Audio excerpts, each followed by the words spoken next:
Welcome to the Blissful Life, a podcast where we awaken the wisdom of self and explore the lessons, the rituals, and the pathways to inner bliss. I'm your host, Regina Lawless, former corporate executive turned author and spiritual teacher. And I'm on a mission, y'all, to help people connect to and express their divine self so they can make their unique impact on the world. If you've been feeling like there is more to life than the hustle and grind, then you found your tribe. It's time to breathe and relax into the blissful life.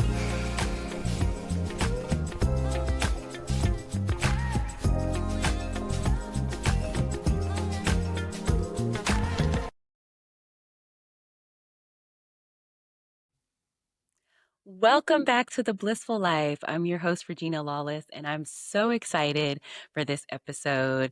I think you all are going to enjoy my next guest. I am here with Jamie Greenberg, who is the chief Originologist of a joint venture that he and his wife, Allie, lead called Capitalize on the Differentiator Rooted in You.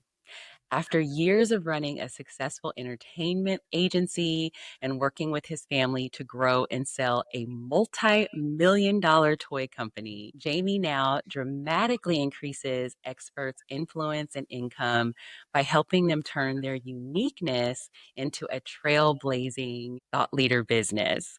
Welcome to the show, Jamie. Well, thank you for having me, Regina. It's such a pleasure to be here. I'm so excited about how we're going to take thought beyond what it is.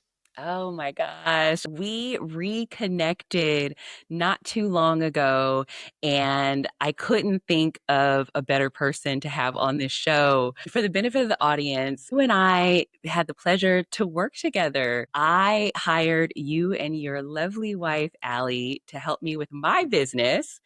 I was a struggling thought leader and trying to figure out how to systematize my coaching business.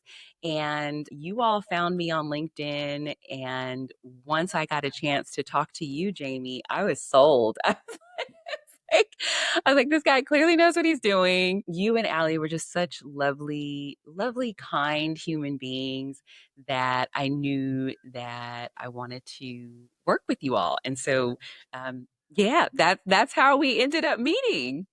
Yes, that's exactly how we met. And I just want to let everybody here know that you were the ultimate star student, employee, so completely compliant. And it was just a joy working with you. That's all. Oh, thank you. Because I was the recipient of you and Allie's work, I wanted to start our conversation talking about what you two do. So you have this thriving business with your wife, Allie. When you meet someone, how do you two explain what it is that you do in your business? Well, first, we try to let the program name actually work its magic, which is capitalize on the differentiator that's rooted in you. So when people start to digest the program brand name, it sort of speaks for itself. We are looking to package, market, and monetize what's indigenous to that individual, what's important to that individual, the original design of that individual, because there's nothing except who you are and how you look at the world that is more important in your branding, because nobody can copy that. It's your story. And there's a tendency when we're out there initially trying to get into a particular market is to look at what everyone else is doing. And we see success. We want to duplicate success. The problem is that we start pinching things from people who've been successful. Well, there's nothing wrong with that, but you can't let it override the uniqueness that you bring to the table, your unique perspective, that unique approach, because that's what's going to differentiate you from the market. And that's what we're looking for. We're looking in this knowledge-based business, whether you're a coach or a consultant, a speaker, a trainer, a mentor, it's an abstraction when it comes to marketing.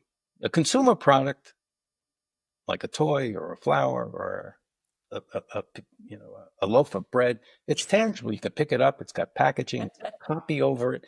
You could smell it. You could try it. When you're dealing with a knowledge-based business, we're just completely dependent on our messaging, our expression, and our personal brand, because the personal brand is really what is the head that wags the whole tail anyway. People have to Mhm. vibrate with you. They have to get you on some kind of level in order to work with you. Oh my goodness. And I love that you all capitalize you in the name of the program and the business. And it speaks to what you just said, Jamie, that you all are trying to tap into what's indigenous. I love that language that you really are trying to help people be their unique selves. And I certainly felt that. I wasn't quite expecting that, even though it's clear in the name, to your point. But I don't think I was ready to have you both mine my essence the way you did, because I got caught in that trap like a lot of entrepreneurs do, which you just explained. We are trying to replicate what someone else's genius may be. They found their lane and we're like, "Oh, they went viral doing this, or they've made $1 million business doing this." And I know I certainly found all kinds of things that didn't fit. And so I think it's so profound that you all are trying to simplify that and kind of save entrepreneurs from themselves, really. Yeah. Save them from themselves by coming back to themselves. That I like the way you said that. You save them from themselves. And look, the entrepreneur, we're dealing with a lot of times the solopreneur, Mhm. Yes. the person who's doing it all by themselves. And we're just trying to save them time Mhm. because of the generic language that's out there, because of the containers that we're used to working with and that people use to market themselves, it's not working anymore. The whole coaching business has really exploded and the marketing has gotten a lot more sophisticated. So you can't be going out there just calling yourself a leadership coach or a life coach, because it doesn't hold any weight. It doesn't really define who you are. And a lot of times people don't even know what coaching is. They don't. They don't know what coaching is. So what are we talking about here, Regina? We're talking about joining a conversation they're having in their head. They're searching. They have a problem. They're struggling. Some suffering. And when they search, they're looking for an answer because, and they're looking for someone to solve their problem. So I always tell my clients, what is the biggest problem that you solve in your market? How are you going to help these people? And that's what you market with. It's problem centric marketing for the most part, initially, because once you get them nodding their head, oh my God, I need that. Yes. And that's joining the conversation that they're having in their head and creating empathy now because they are landing and going, oh my God, they understand me, they get me. Maybe I'll have a conversation with them. It's not about you even talking about solutions at this point. You wait to talk about the solutions once you get on a call with them. And you always ask permission. Would you mind if I went through some of the things that I think I could help you with? After you Mhm. get on the call and you reiterate again the problems, issues, challenges, the pain that they're having. And you're masterful at that. But I definitely learned that tactic from you. And you have such a wealth of business knowledge. And, I have to believe it came from working in your family's toy business and then you ran an entertainment business. I'm just so curious, what was that journey like and how did that lead to what you're doing now? Well, initially, um, our little entertainment agency started me as the major performer Ooh. in that business where Ali and I ran the business and we did most of the booking on ourselves. And we did have a few agents that helped us get into much bigger venues. So for the most part, we were out there selling our show. I did a combination of mime, life-size body puppets, new vaudeville with juggling and unicycling and things. And we did a family entertainment show. Oh my gosh. I think you guys told me a little bit of this, but I didn't realize that that was the entertainment Yes, business. yes. And That's it was all awesome. based on, our we did an arts and education program, which was called Imagine If, the musical cure for TV-itis. Turn off your TVs, turn on your imaginations. Yes. And the bigger show is called Imagine If with Jamie and the Imaginites. Oh my And the Imaginites were these creature creations made out of everyday objects, that you would find around. And I would take them and I would create a platypus, that had cigar holders for fingers, that had a God. paper Yes. plate for a mouth, coffee creamers for eyes, and paper cups for ears. And I would, dress up and show them how that all came to, and I would turn into that character. And we had a lunatic, you know, who was, had this big black frock on, and he had a balloon for a head, and I would take it off and I would lean on it, Oh my and then I God. was just, I would just do these, illusions. Yeah. I love it. And that's how we earned our living for like 22 years. I was doing over 100 What? shows a year and teaching Wow. classes in colleges. And, we were just on the road teaching, selling. And so I was always used to selling a product. We were just coming up with what was indigenous, right, to Yeah. who I was and what I was doing, and had some faith that I had the ability and talent to create something that people wanted. Mm. And always being aware of the feedback and constantly sifting and changing and making things so you make good art, you make good presentation. So the case in point here is just to bring it back to, business is whether you're in the entertainment business, whether you're a coach, whether you're in it doesn't matter. You have to learn the business of your business to make it a business. Yes. Which seems obvious, but it's not. No, but this is the hardest part for people who really want to take their expression out in the world, whether it's entertainment, whether it's coaching, whether it's speaking, whatever it is.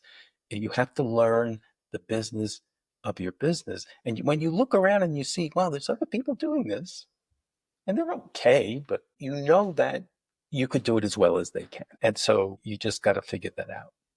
And that's what we try to help people figure that out, because I've done a couple of these things like this. There is a little bit of an aversion sometimes to marketing and sales that prevent people from taking the next step because they've spent a lot of time learning, educating themselves about a particular discipline. But when it comes time to selling it and marketing it and putting their own expression out there, something overcomes them that prevents them Yes. from really creating the impact that they want to create with the thing that they've created. Yeah, I relate to that. That for sure was my struggle. So I get that. To help people with this, I always say, if you can just educate and enlighten people to what you do, instead of thinking of it as a sales thing, create the rationale for why somebody might need this thing, then they're Mhm. going to nod their head and go, oh, I get that. I think I might be able to use that. Because it comes from an authentic place of why you were starting this thing and doing this thing in the first place. Make sense? That makes total sense, especially having kind of worked with you to change my own wiring around selling, because I certainly had an aversion that I think so many people have. I want to go back and double click on a few Yeah. things that I think are really important lessons for people listening or watching. You said learning the business of your business, which I think is fundamental to being successful. So I wanted to echo that. And then there were two other things that I thought was really cool advice also for entrepreneurs that you learned through your entertainment business. you said that you believed in yourself, you believed in your ability to create this thing and to entertain and so I think the belief is so powerful. Um, and sounds like it helped you to have the longevity. And then you said another thing that I thought was really important, you took the feedback. And so it sounds like you all were constantly getting feedback and iterating It's so on important. yeah, so I was just curious. I mean, those to me were like 3 quick nuggets in one response. So any other surprising either insights or things you took away from your entertainment business or even your family toy business that you use to guide your clients now to have successful That's a businesses? great point. That's a great point. When you say belief in oneself. This was beyond a belief in oneself. This was sort of like, oh, this is what I'm supposed to do. This is what I'm good at. Mm, It's sort of like why you're here. Once you recognize that and understand that, and you have an inclination towards something, then you can start believing it. yeah. Yeah.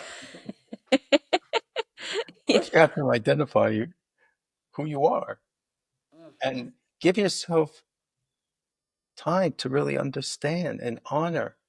Well, I'm really good at that, or I'm good at that, or I lean towards that, or I have an inclination to this. It's not even expertise because expertise happens through education, from doing Yeah. things. It's sort of like just who you are. Are you a painter? Are you an artist? Are you a business person? Who are you? Who Mm. are you really? Yes. You have to take some time and ponder. Uh, you have to get Ooh, I love that. I love that. reacquainted to who you are because we are who we are. It's just that when we come to planet Earth and decide to take on this human container and live in this piece of flesh, we have to acclimate again Yes, we have to and remember. listen and be aware of what, oh, that feels good and that feels good and that feels good. So we're relying on gut feelings for things, our intuition for things. And reacquaintance is the becoming again intimate with who we really are, which is really the higher self, and how we function in this duality. I mean, that's the whole key. Oh my gosh. Okay, well we're gonna get into Okay. our spirituality conversation because you're a spiritual mentor to me. I don't know if you knew that. So we're gonna go there in just a second. But what you just said around getting reacquainted with yourself and getting intimate with yourself, it's a perfect segue to my next question around uniqueification. Ah, You coined this term uniqueification. What does that mean to you personally, and how does that play into the work that you and Allie do? uniqueification. It sounds so good. Unification. I love it. Well, just going back to what we were saying, the uniqueification of who we are is sort of how we were branded by the Creator, by the Mm-mm. universe. There is nobody like us. I think that's what got me into this business. I was kind of fascinated by how different each one of us is. How did the Creator make everybody different? Yeah. In Maybe in infinite ways. in infinite ways. So that's why when I love bring people closer to the unification, so they understand that this is who we really are. This isn't something that we have to invent for ourselves. It's not something we have to learn about ourselves. It's just who we are, this unification. And it's our discovery. It's the unraveling. It's the unfolding of it that's exciting about being here on the planet. Mhm. So we can experience the evolution of self right here in our business, in our life, in our family, because the unification of who we are is always evolving because we're natural creators. We can't be Yes. anything else. We have to create. We're always creating and we're always evolving into something else. So in our work, I like to give people permission to have this creative process to figure out and understand their uniqueification. Because once you understand that, that's where all your branding emanates from. Mhm. Because nobody else has what you are. So why bother inventing something or thinking of something? We try to get people, we help people extract, distill what that is, let them look at it and mirror it back to them and say, okay, this is what we're going to work from. This is your unique perspective. This is your unique approach. This is the lens that you see the world out of. Doesn't mean you can't be in a space with 1,000 other people, because nobody's going to see it and do it the way you do. Nobody's going to have the same revelations coming out of a meeting with a client that you do. Yeah. So the important thing is when you start experiencing these divine downloads, these epiphanies, these aha moments, you want to document those. You want to capture them, right? Because these are beginning, middles, and ends. Okay. They're kind of random. Yes. I Yeah. call them gorgeous chaos. Oh my gosh. Yes. Very much feels like that. We, right? Because we all want to put everything in a linear platform. We want everything to kind of go, and everything to work out. And that's not how creativity works. That's not how we get information. See, the big mistake I think a lot of people make when they don't understand their older, wiser, broader self and how we get that information, it doesn't always come in a logical format. You might be getting the end before you get the beginning or that. But the key is to capture that and let it organically unfold in front of yourself. So it's more of a three-dimensional thing and not so much a linear thing. Okay? And that's where the create when you're starting to create yourself and create your product and create whatever you want of your business, that's what's going to make it unique because nobody's getting what you're getting. Nobody. So true. Wow. Um, I resonate so much with this whole concept of uniqueification. And I think that's one of the many reasons I was drawn to working with you and Allie.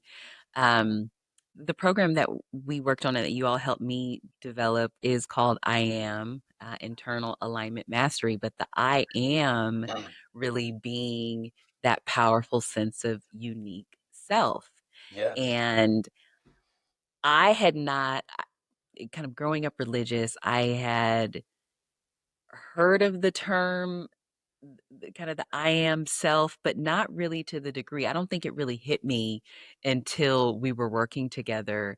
And like in a flash of kind of creative brilliance, I think, you know, I think you were the first one to say, I am. And I was like, oh my gosh, like that, that essence of who we are and how do we I love how you said, let it unfold and embrace that older, wiser, broader self, to quote you. Mhm. That's really what I've come to realize in my life. I think as we're younger, we're taught to contract because we are Mhm. taught to emulate and to conform and to be like everyone around us. And a lot of that is safety and security and survival instincts. And But meeting really, expectations of meeting others. expectations, absolutely. But really, the work of this lifetime is to uncover and unravel who you really are. And So I'll tell you what's magnificent mhm, about I am, because when we were working together and we came, when this whole I am concept and then the acronym that came from that, the inner alignment master, we've talked about RJ Spinner yes. a little bit and his constant reference to I am, the I am being who you are. Mhm. And that happened after we worked Wow. together. That Wow. happened after when I started really bathing in all his work. Yeah. And I said, wow, how profound. and how simple and how easily understood inner alignment mastery is. I thought I just was like falling in love with it all over again. And, I am, God is, Yes. whatever you want to call it, source, unified field, you know, all Creator. that is. Yeah, all that is. Yes. And we are a fractal of that.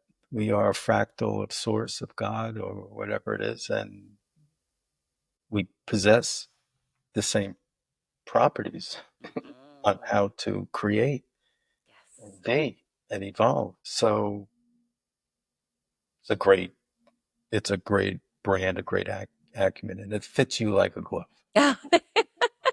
Thank you. And I am waiting, not waiting, but I am excited to see how that continues to grow along with this other spiritual work that I'm doing. Yeah. Because I've been getting some, quite a few divine downloads that's taking me on a little bit of a detour into the divine feminine, which I have to say, meeting you and Allie last summer, but particularly you, Jamie, because we spent, I think, the most time together, or you were at least the first one who introduced me to some spiritual concepts and beings that that I had never heard of before. So you introduced, for example, you introduced me to Daryl Anka, who channels Bashar. I had never heard of, I didn't even know what channeling I know. was. And now I'm fully versed and some of my own channeling gifts have That's come right. online, which is really cool and terrifying at the same time. But it's it made me curious. So spirituality, this new awareness has really been recent. It's been deepening since I lost my husband Mhm. in 2021, and then it really accelerated in meeting you last summer of 24, around there, spring summer. For you, I'm curious, have you always had more of a spiritual perspective, or did you have an awakening at some point to this? Oh, you know, I had a little bit of a spiritual awakening in my early 20s. Uh, the first channel that I really came in contact with was Edgar Casey. Oh, wow. Yeah. You know Edgar Casey? I just recently I learned about, because he's called what, the sleeping prophet, Yeah. I believe. Yeah. Yeah. He was, I think he died in 1954 or whatever. I don't know, but he channeled all these different remedies, health remedies, and and just different perspectives about the planet and about how we got here and things. But mostly he'd go into a trance and he would identify what a person's ailment and give him alternative health things that were a little out there, but proved to be very helpful. And they started in Virginia Beach, some organization that goes on today. I just bought some castor oil and ginger, uh, oil from a compress for healing from that. But he was my introduction to that, and I sort of, how does he do this? Yeah. How, because I said, I'm listening, going, it sounds so right, and it sounds so. I can tell it's coming from a different place, and I said, where is this different place? And I started to sort of grasp a little bit back then that this is just a dimension that we live in, and there's other dimensions that exist. I think that was my first introduction, and my curiosity went ballistic. Then, about, I don't know, 35 years ago already, must be already, I discovered Abraham Hicks. Mhm. And Esther channeled Abraham. And I go, God, this is incredible information. They call themselves a block of thought coming through Esther. Yeah. Wow. It's incredible information and wisdom, wisdom. And I couldn't get enough of that. I just started, listening. And I remember when they first started, I was in a room with Esther with 12 people asking her questions. And now she has Oh books my and running it. gosh. But yeah, no, getting cassettes in the mail way back when.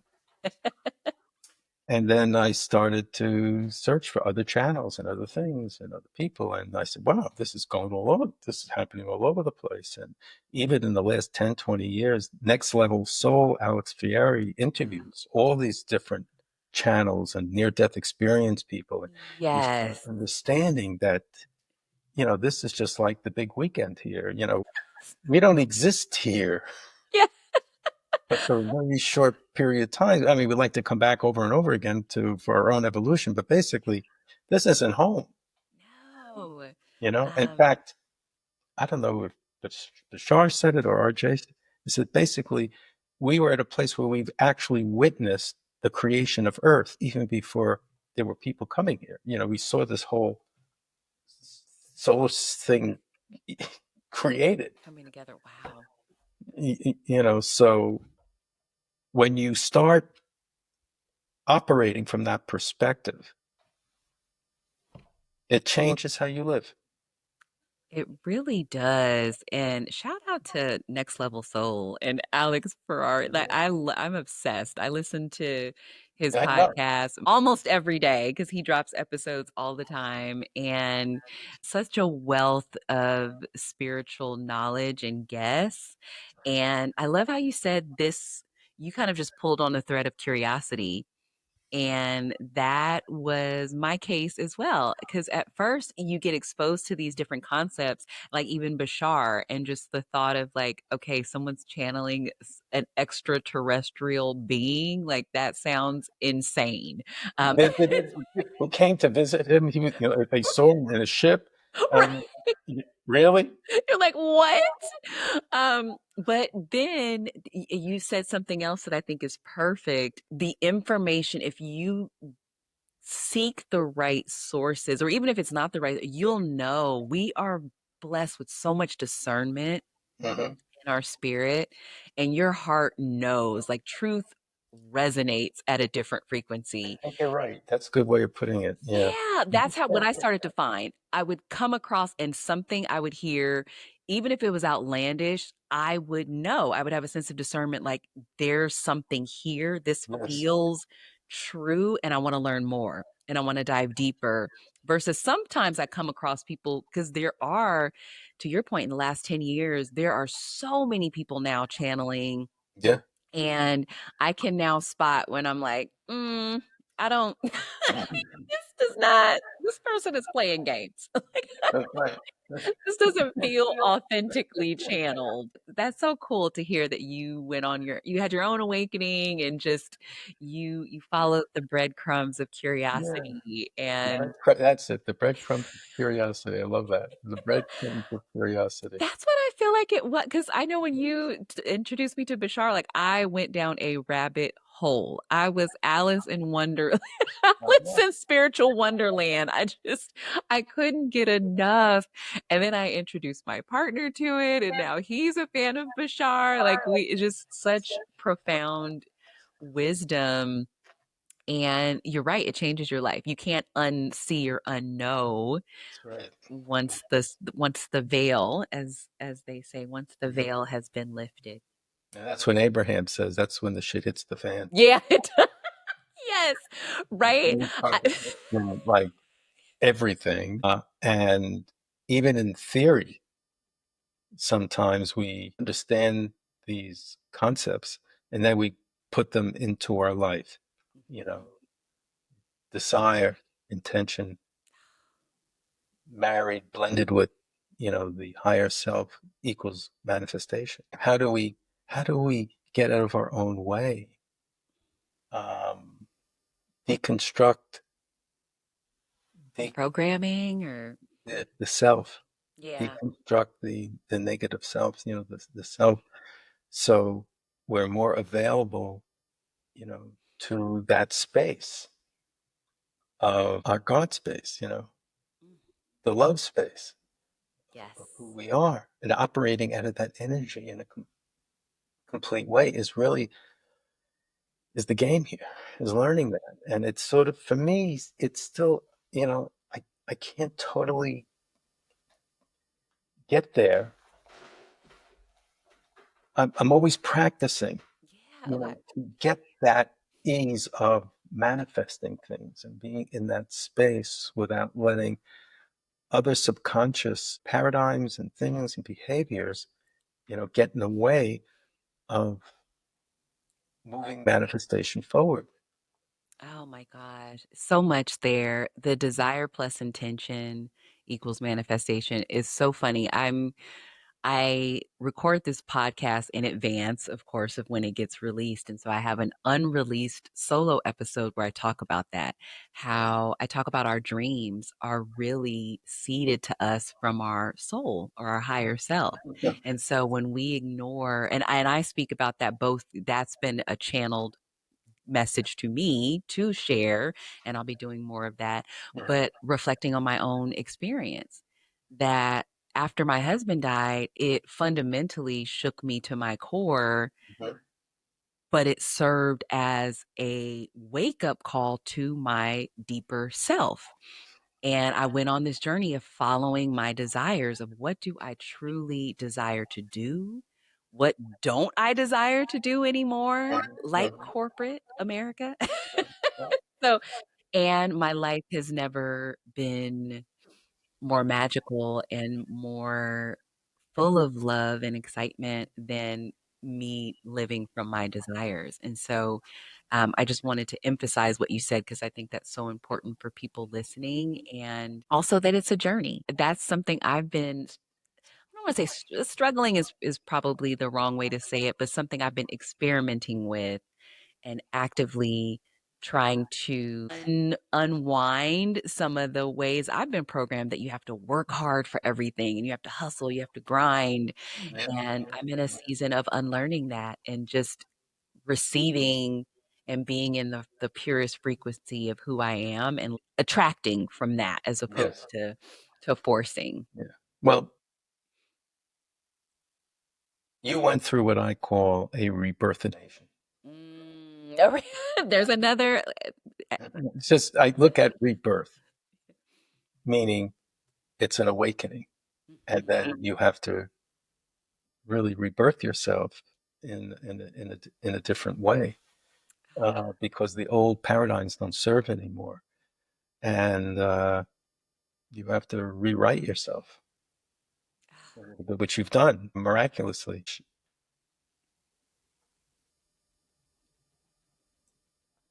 Getting humans to stop for a second to say, is this what I'm supposed to do? Am I doing something that has any meaning? Not so much to help the world, but am I evolving in any way, shape, or form that's interesting, that's fun, that's nourishing, that gives me, you know, the desire to live. It's exciting. Is it cure? All that. Are we living like that? Are we in our creative place? See, people think, well, I got to go out and help the world, or I have to do this. You can't help the world until you really help yourself, and you're in a place where you really light your own candle.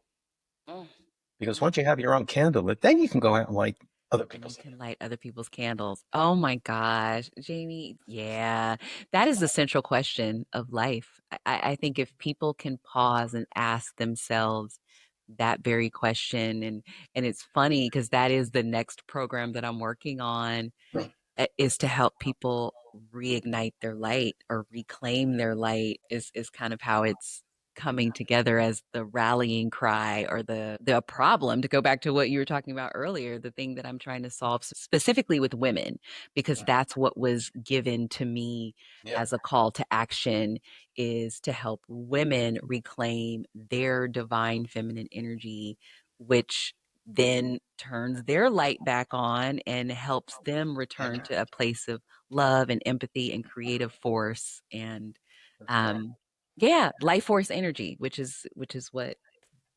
And Regina, what's great about awakening and about sharing your awakening, there are always people one little rung below you uh, who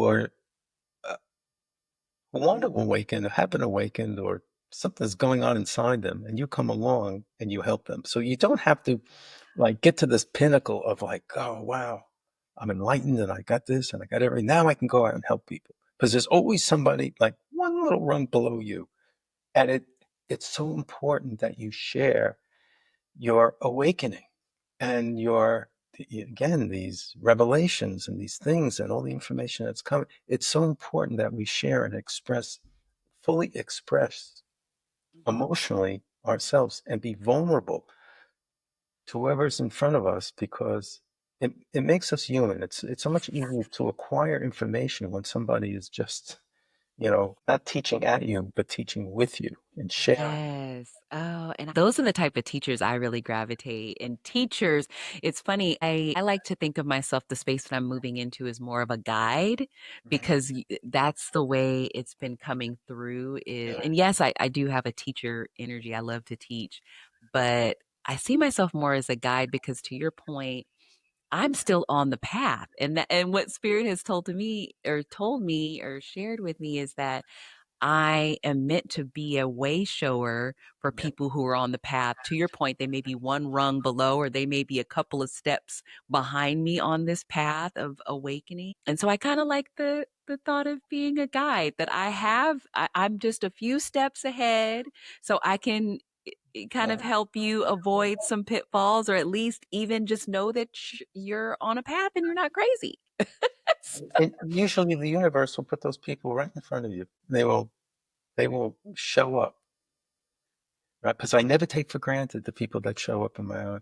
Out of all the billions of people Mm, on the planet, these handful of people that we meet while we're here are here, and they're all there to help us, even if it's for a couple of moments here or there.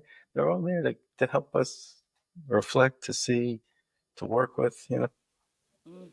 So beautiful how everything is just so well orchestrated. And like how you said, if we would just get out of our own way and just That's just right. let the universe cook, to use a current phrase. When someone is on Yeah, fire, we say let them right. cook. So if we just let the Let the universe cook, universe cook. That's your next book. y'all heard it here first. Let the universe cook. Amen. So, um, I loved when I was kind of preparing for our episode today. I was looking back through your website and I saw a statement that really stood out to me. You write on your website, I learned early on through normal breakdowns and breakthroughs, threaded with perseverance and faith, how to earn a living doing what I loved to do. Mm, right. And that's so profound because of what we're talking about, how so Yeah. many people are won't get out of them, won't or can't, or just don't even know it's possible to get out of their own way. So many people are stuck doing what they believe they have to do instead of what they love to do, of what brings them joy and meaning. So, what advice would you give someone who is yearning to make a shift into heart centered or purpose driven work like you have? Well, it's funny. When I was deciding, I just remember I quit college. I couldn't find anything there that really, and I wasn't a school person. I love to learn, but I just wasn't a academic kind of person. And I remember I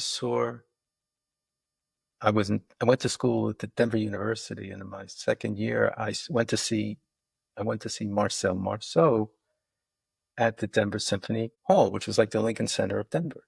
Like someone gave me a ticket. You know Marcel Marceau? Have you ever?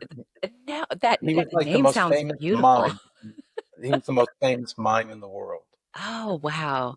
Marcel Marceau. He was like the most famous mime in the world. He was performing it at the Denver Symphony Hall. And I saw him and I go, I think I could do that. I said, I just got something there. And I was always like, I always loved to dance and I was like joking around and performing and just like being around music and stuff. But it's like I'm 20 years old, 21 years. And I found somebody, a teacher in Maine, who was a student of his. And I went there for 2 years. What are the well, we know the odds that that was the universe you were Well, following. I was like, okay, this isn't working so great. And I said, okay. And I said, again, hey, he's earning a living doing that. Didn't look that hard, and I was always good with my body and things like that. And I said, all right. And then I found a great little Italian who was 5 years younger than him, and I went up there and I studied with him for a couple of years. And that was my career for 22 years, For some reason, I don't know why, I followed it. It just felt right. And it's like that gut feeling. You don't know why. It doesn't make sense. Your parents, you're crazy. You're quitting school. You're going to go study mime with this Italian guy. Or you're out of your mind. Right. And people are going to say that when you decide this, you decide that, and so you trust and you develop faith, not in a religious sense, but faith is just sort of the unknown, the unseen. You don't know how it's going to end up, how it's going to unfold, but it just feels good. Mhm.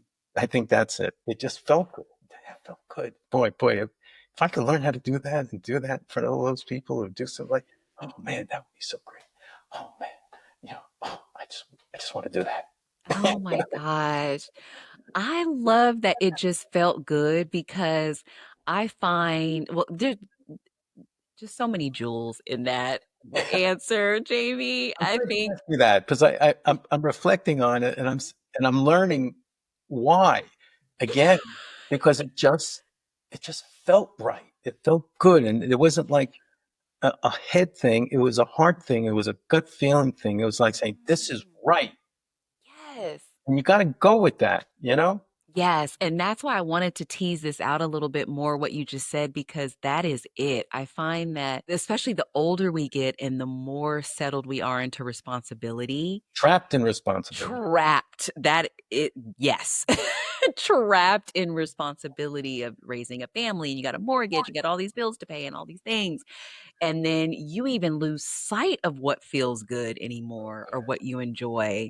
It's the disease And of the planet. it is, and it makes me so sad. It really makes me sad because I know that every single person is a spark of the divine, and every single person has something unique that they're supposed to give. Kind of going back to your uniqueification, but it's that joy. And I learned that real time w- going through my rebirth and when I started to just get out of my head, because my head would have kept me in corporate for the next 20 Yes. something years, and I would have made a gazillion dollars and been miserable. Uh-huh.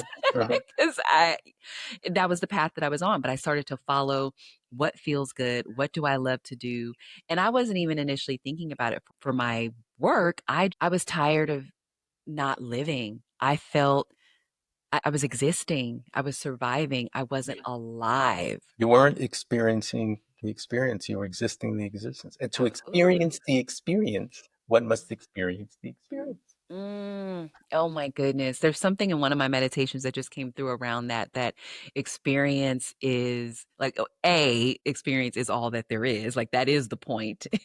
That is the point. The journey is the point, not the destination. But that experience is what's needed because experience is felt. Experience, whereas doing is on the surface of life, is I believe the how spirit gave it to me. Yeah. But experience is it. Experience is feeling and it's enjoyment. And so I would offer that to anyone listening or watching that if you are struggling to figure out what you want to do or you're feeling stuck, follow the joy. Follow what you love to do and that gut feeling that feels good in your body. Yeah, and that inspiration should never be denied. Mm. Because when it's coming like that, you have to honor that. You can't. Yes. Then that's where a lot of the sabotage takes place. It just happened, and people go, they start trying to figure out the how and talk themselves out of it. Yes. Okay. Yes. And are there going to be trials ahead? Are there going to be things to learn? Are they going to be sacrifices in difficult times? Yes. Absolutely. Yes. But, you know, rebirthination, Which I love, rebirth and nation. you Yes. know, let me just express this. I probably mentioned this to you before, but when anything grows initially, like you plant the seed, I remember telling you this, You did. it, You're about your it, garden, but please tell it again for the benefit of the people. the seed has so much wisdom in it, potential. Every little seed on this freaking planet that grows something, it's like that God, we don't invent seeds. We invent computers and cars and we can get people to but we don't invent seeds. Yes. That happens out there, Mhm. but the seed that can grow something, right? Until you put it in the ground, where does it grow first? Up or down? It grows down because it needs Mhm. foundation. It creates the architecture underneath that nobody can see. That's where the faith of the plant comes in. Nobody sees that. And they're looking at it, yeah, it's not going to grow, and not going to grow, right? But no, it's got nutrients coming from the soil. It's figuring out how to, do that and create the foundation. And all of a sudden, something pops up, and there it is. There it is. It's right, and it grows magically. It It, literally, it feels like magic. it grows, and we are no different. When we think of inspiration, that's the seed. Yes. It comes across on us like it overwhelms us that it feels so good. That's the seed, right? And then we have to pay attention. It's like you actually pay attention. It's like you pay in, focus Yes. on that, and say, "How am I going to do this? What do I got to do to do that? That felt so good, and I see it. I get it. All right, now comes you got to plan. You got to go. You got to figure it out. Who can help me? What's going on? Yes. What do I need? And you go and you pull it together, and you do what you have to do to make the manifestation work. Mhm. Because why? It feels good. Yes. Even the learning part, you know, that's new and it's different, feels good because we're taking steps to get there. We're taking steps to do it. That's what I'd like people to embrace.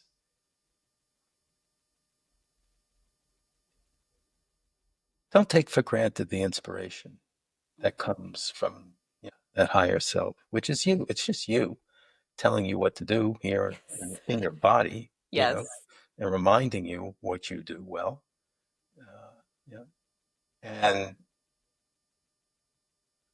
watch how the universe provides the people you need to create your magnificent significance. Oh my gosh. Watch how the universe just cobbles it all together for you. But that's where the conscious awareness, you know, watch how things show up for you. And don't look at adversity as I can't do this anymore or or a detour. It's another opening to take the next step. Or maybe that wasn't the right person, or this wasn't the right person, or things that Right. happened. I mean, I went through an interesting thing with my son, Chaz. He's a wedding DJ, and he was hiring some DJs and trying to train them and teach them. They didn't have any DJ experience. But when they got into it, they didn't understand. They bit off more than they can chew. They didn't really understand the commitment that it took. And he invested so much time, and then they left. And he had to fill up these things with other people. And then something else happened with an administrator and this and that. And, he had to go through all this adversity to understand what kind of people he needed. What So is the right true. match for him with the right Mhm. experience? What that, and instead of looking at it as a place for an exit, you look at it as a place for growth. I didn't want to live with these people. I don't want these people working for me anyway. Right. Right. And yes, it's going to be a pain in the ass. I have to go back and tell people and get substitutes for these people. But for the long run, this isn't going to make sense for me. Or working with that person isn't going to make sense for me because you learn about people. You have to learn as you go. And Absolutely. I remember we say sift. You sift out and then you cobble together. And everything is a piece of art. Mm. whether it's your business, whether it's a painting, you're always shaping. We have time and space, and we're always shaping how we want it to look and how we want it to be, because it's a work in progress. Like Abraham said, you never get it wrong, you never get it done. Right. We're always evolving. Wow. Gives What me a chills. Yeah, it really does. And what a beautiful metaphor, the seed metaphor that you started with. I saw I'm going through the process of regrowing roses in my front yard. And when you and I were talking about the plants in your, I was so like I understood you conceptually, but it wasn't until I finally went through the journey, the experience of watching the very dead roses in my front yard, like, watching them come back to life. And it was magical. And it is so much a metaphor for us. So, such a Everybody should beautiful, watch. Everybody should watch things grow. They should yeah, get a plant and learn from that plant how yes. everything works. Oh my gosh. And it was magical. Like I almost cried when I saw the roses like coming out again. I put all these new plants last year. I remember in my front bed, and I had to cut them all, just cut them all the way down in the winter. That's what I did, cut them all, and I was like, "Oh my How gosh, now are they going to they're come back? I mean, dead tied and down naked." to the ground. Are they going to? Exactly. How are they going to come back? It's going to be too cold, to this, to that, snow. How are they going to survive? And lo and behold, I'm watching. Wow. Again, all that knowledge, it's in where is it? In the roots and the thing. How does it know how to create this more beauty now Mm. that we get a chance to experience? It's just growing. It's like little sun, little water. And let nature do Let do let its magic. let God, all there is, let the thing, everything is energy, everything is moving, everything is like happening. And we have to see ourselves as that seed so we don't feel like we have to do everything ourselves. Mm, That's where I mean about faith. yeah. Anxiety and overwhelmment comes from not really having the faith that the manager in the sky is orchestrating along with us. Yes. Our higher self is working. And I don't want to think of like God out. It's not like, Outside of us per se, it's within because us, it's but what the information we get is from our God self, yeah. from the higher self, that fractal, that's instructing and orchestrating in our lives here. We're pushing so hard, we want to make it happen so hard that we create resistance. Yeah. We create vibration. Everything is vibration and energy, right? And vibration is not fragile, but it's sensitive because it moves differently than we do in physical, right? So you have to sense where your vibration is. And when you could feel when you get anxious about something or you're feeling like you go overwhelmed, you know, it's a tightening up, it's a thing. And so your whole energy shifts. Yes. And that doesn't allow for things to come in to help you. You're not aware now. It's very sensitive. It's a different energy. It moves differently. And you kind of know when you're in that space and you're not in that space, and you have to get back, to that space, take a ting, meditate, breathe, Mhm. connect, and then start again. And we're all vulnerable to that at times because Yes. we're human, We're we're there, human. and Right. there it is. Whether we're having an argument or you fall back into 3D human patterns with kids and spouses and just And all you the know drama of being not human. liking the tariffs, and Trump, or walking into a supermarket and paying $80 million for a dozen eggs or something. You Yes. know, all those things. Yeah, and not creating resistance. I resonated.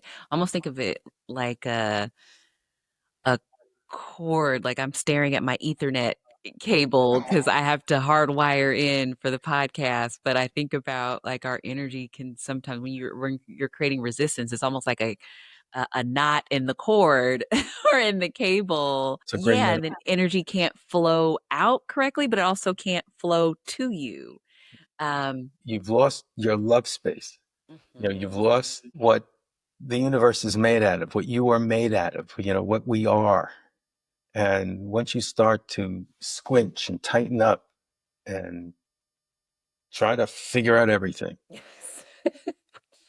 you're dead Yeah. in the water. You're Yeah. dead in the water, you know, and you have to get back to it. There's no future and no past, and you're just there in the moment and you're there in the present and you're experiencing the Mm, experience you're experiencing, really what is at that particular moment.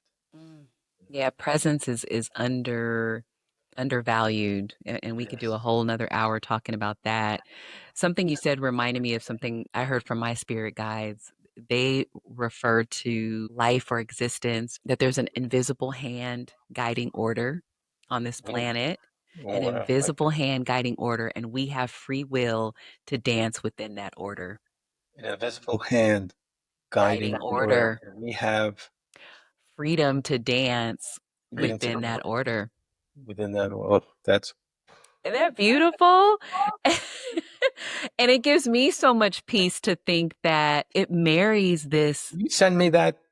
Yes, and I I'm want in. that.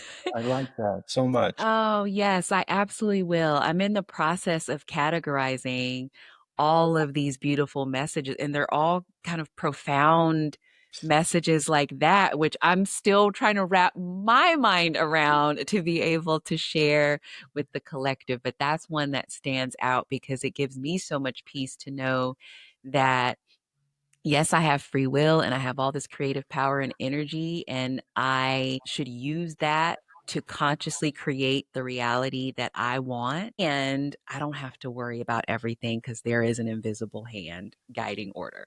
Yes, there is an invisible hand guiding us. Yes, yes, Yeah. yes, yes, So it's beautiful. yes. It's who we. That hand is who we are. It's. I think we don't understand. It, God, that's the hardest concept to really that this character that we play on the planet is not who we really are. Mhm. It's the ego mind identity. It's that we pick a name, we're here, Yeah. and we're but it's not the guiding hand. It's not the guiding hand. It's like our, I think of it, I like the video game analogy. It's our avatar in the That's right. game, but it's not, we are the awareness, we are the consciousness playing the game. And if we really understood that and can embody that, nothing would take us out of our stream. Oh my gosh, that's it. Yes, and that's something I try to remind because it's so right. We're human, and Yeah, it's the yeah, game is so real. Like, that's and right. So there's triggers, things that trigger us again, and we fall back into a pattern or this or that or a conversation or a way of defending ourselves in certain ways.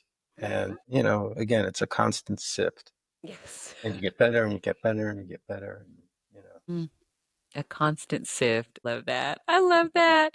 That takes us to kind of my final question. We're talking about how hard it is to be a human in this game of life, and how easy it is to get knocked off your square with everything going on in the world, and just life in general. How do you maintain your bliss and really your I am presence? we're talking about the art of discipline. Okay, I need all of these terms to be trademarked. It's discipline. I love it. So glad I was looking at that last question. It's about discipline. It's about really identifying the thing that really makes you feel good, Mm, right? And having the perseverance, faith, and fortitude to pursue what really feels good and who you really are, what your calling is, and not be afraid of being in bliss mm, and feeling good. And again, when you're feeling good, you're like you're in your light, and that light is going to attract anything that you want. It's all about the change that we work within ourselves so we can embrace the bliss. In fact, right here on my desk, I mean, I know it's upside down, but I it's hope people can see that for I those of mean, you watching yes, on which YouTube. is an old it's from what was his name? Campbell. Oh, yeah, Joseph Remember Campbell? him? What was his name? Campbell. The guy who did the hero's journey. You know, Campbell, he was a fame that he coined following Joseph Campbell comes to mind, but I Joseph don't know if Campbell. that is that the right okay. It's like I don't know if that's the right. Joseph Campbell. You know, he did the whole hero's journey and he was a metaphysician in his own right, you know, but follow your bliss. Don't exist in things that don't feel good. That's just an indication to say, yeah, I got to move on from this. I got to figure Yes. a way. It's just like I'm not going to work in corporate and do this whole thing. You know, is it work this? Is it work that? And you have to, you have to, you know, zig and zoom until you, oh, that feels good. I want more of that. I want more. I want more. I want more. I'm feeling good. Oh, we're here is to feel good. We're here on the planet to feel good. Oh God. One of the tarot readers that I follow on YouTube or I came across, she goes by Energy. She says to feel good is to feel God. Yes. And I loved that saying from her. And it speaks to exactly what you're saying, that we are meant to feel good. We are meant to feel bliss. And anything other than that is not of us. And that is a signal to move on. Whatever that thing is, move on and thank it for the lesson that it provided you. But it's time to move on. It's time. Yes, absolutely. It's time to move on. So stay disciplined. Yes, stay disciplined. That's a mic drop. What more is there to Stay what more? disciplined. So I cannot wait for people to not only hear and learn from you, Jamie, in this episode, but how can people find and stay connected with you and Allie and the work that you all do? Well, first, I just want to say, before I give where people can get in touch with us, I just want to say thank you for having me here. My Okay. pleasure. And I want to just tell everybody in your audience that if you want to stay connected to somebody who's really doing the work and has so much to say and is in the midst of discovering her own divine downloads and wanting to share them in any way possible, you stay tuned to Regina Lawless because she is up and coming and she's just a truly magnificent teacher, healer, and just a great human.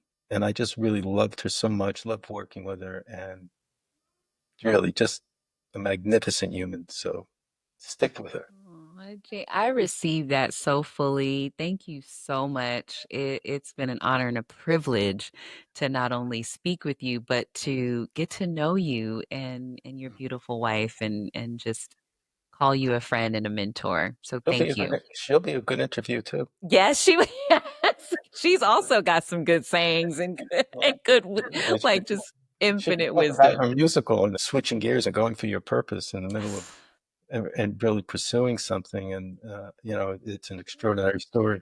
So that's another interview.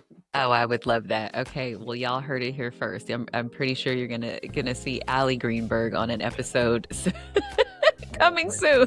She's got stories. But anyway, our website is iseekunique.com. You can go there. There's a couple of videos there. There's a place where you can get introduced to the program. You know, we call it the building block pathway, how we take people through how to package, market, and monetize who you are, that uniqueification. And we've just started a blog. We'll release our actually first blog, but we're going to be very consistent in putting out content relevant to coaching as a career, coach marketing program, how to develop your coaching program, and there'll be tons of stuff on uniqueification. Ooh, I love it. So by the time people hear this, by the time this episode comes out, I'm sure that blog will There'll be be some tidbits. There'll yes, be some tidbits yeah. out there. Yeah. Oh, I love it. And I will, of course, link your information in the show notes for people to easily access. Jamie, thank you from the bottom of my heart for just who you are and for blessing us with your presence today. Thank you. Take care, everyone. Bye, everybody.